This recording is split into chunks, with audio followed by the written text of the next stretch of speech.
So if I'm afraid of sharks, no, I'm not afraid of sharks. Actually, I love sharks, and if we encounter one shark during one dive, it means that it was a very nice dive. So whenever we see sharks, we are actually very happy about that. So yeah, we are happy. We are very happy when we see sharks, and we love them. How deep you can go depends on your capabilities and your training. So on the certification that I have on open circuit, it's actually writing no limits. But the reality is that once you receive this certification, you really understand that you have a lot of limits, and there are a lot of limiting factors that limit how deep you can go. In my case, the deepest I go was, I think, 94 meter. This was the deepest dive that I did in Fujairah. But I can really say that it was a very short dive. Like, the bottom time was maybe 17 minutes in total, and I spent more than 2 hours on my way up. So you can go very deep, but also you need to understand, and I mean, depends how much you will really enjoy dive.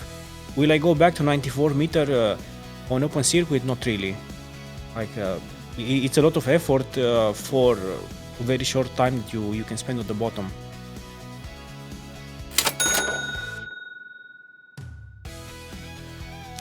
Okay, running out of air, it's something that I believe is pretty uncommon. On the beginner level, you might have situations when you run out of air, because people can forget to check their SPGs, and they don't monitor the consumption. However, once you go on a technical level, this becomes less and less of a chance to happen. Not only because you start planning a lot more carefully your dives, and you always have reserves and you have backup plans and so on, but you are already an experienced diver, and you are used to check regularly your consumption, so you are always monitoring what is happening. In my case, until now, I have never seen anyone running out of air. It never happened to me, and I think we were not even close to that. So why this happened? It happened because there are a lot of safeguards in place, starting from the planning phase, when we plan carefully our dive, including the planning for the gas consumption and the gases that we bring down with us, and continuing with the monitoring during the dive of my consumption, and understanding that once we reach certain turn pressure, it's time to just go back to line, and after that you go slowly, you ascend slowly, but you ascend in a way in which you control everything, and in this way you never actually have to panic about it, or you are surprised about it. So it never happened to me to run out of air, and I have never seen anyone running out of air on the dives that I did so far. I love mantas. So for me, if I see a manta during one dive, this is an amazing moment. I've seen mantas few times in the Maldives. Those were moments that I will never forget.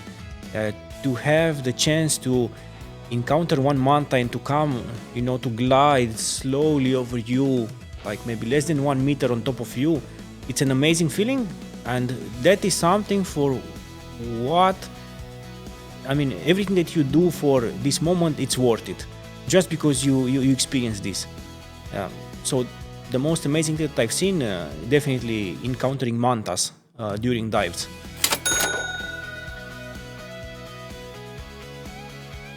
Dream dive location, I cannot really say that I have a particular location, but I think that I would love to dive in Southern Asia, in more pristine parts of the Coral Triangle. So if I could find like reefs which are more pristine and untouched by humans and less affected by fishing, I think those would be like really amazing locations to explore. But you will have to go a little bit further away from the comfort of civilization for that. But that I would love to do one day.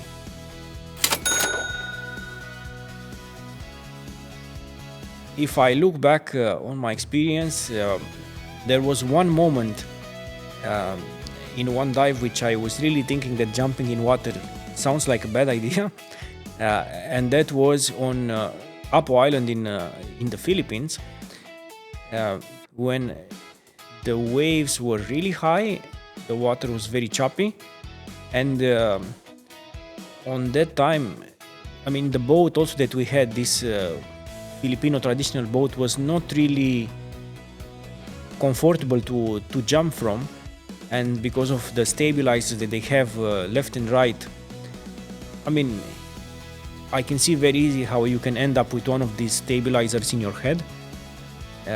So for this reason, combined with the choppy waters, I was thinking that it's a very good idea to just jump in water and go down immediately.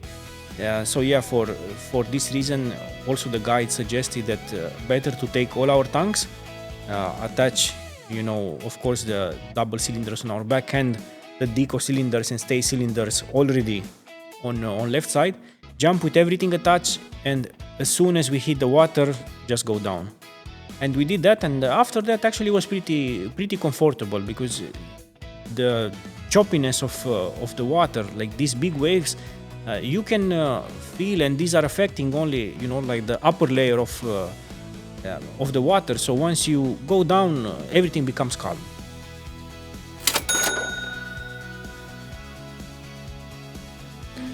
The fastest thing, sharks are normally very fast, but I think there are a lot of fishes that are built to be super fast. I don't remember, I didn't encounter tunas, because tunas are known for incredible acceleration, but I didn't see tunas. I mean, I see tunas, but I didn't see them like accelerating very fast next to me. But sharks are amazingly powerful, and also once they decide to take off, they just go.